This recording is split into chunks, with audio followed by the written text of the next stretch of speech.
It's time to forgive yourself.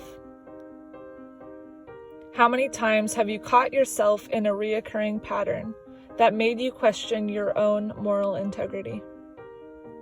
Rehearsing the what ifs and the what could have beens and going over and over past events as if you had a choice to go back and redo them. Almost punishing yourself with your own decisions because you somehow feel you deserve this sort of treatment. You deserve to feel less than because if you're being honest with yourself, you probably feel you are. You're not good enough, not pretty enough, not cool enough, not qualified enough. It's a shared human phenomenon, but we all walk around as if we're the only one experiencing it, and like no one else would understand.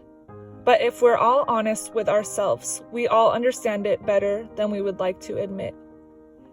It's time to forgive yourself. It's time to stop hurting the people you love because you're too afraid to embrace grace, too proud to accept love, too stubborn to admit you need help just like every other person around you. It's time to step up and take ownership of your actions, your thoughts, your ideals. Capture those thoughts and bring them under the obedience of Christ.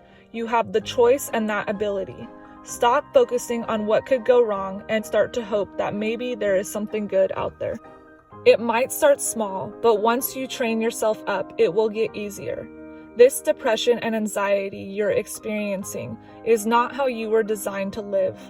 It's a prison so many of us are in, yet we hold the very keys in our hand, but we stay here sometimes because the idea of getting out is so foreign and unknown and unfamiliar.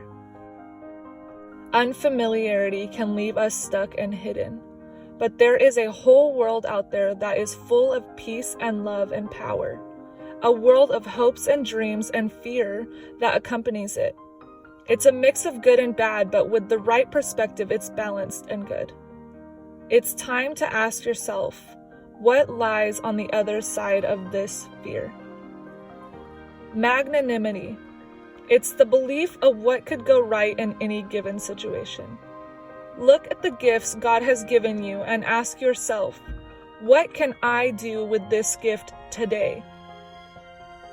How can I make this earth a better place by my hand in the next 24 hours? You don't have to figure out how you're going to make it better over the course of your lifetime today. That's what gets us tripped up sometimes. We can't figure out how it's going to be perfectly executed, so we don't make a move because we doubt if we'll be able to fulfill the entire demand of whatever it is we have our hopes set on. Just focus on the next 24 hours. What can change in a single day? A lot of things. So what makes us think we can't have a positive impact in it? How about taking these moments that you wish you could have a redo with, and taking the sorrow that accompanies them, and choosing today is the day I am going to stop living here mentally, and I'm going to walk forward and learn from this. I'm going to become a better person because of this. I'm choosing today is a new day, and yesterday is a reminder of which way my head is facing. It's time to forgive yourself. Forgive yourself for hurting someone. Forgive yourself for not living up to the mental standard you've created for yourself. Forgive yourself so that you don't keep making yourself pay. Embrace grace. Embrace love. Embrace freedom.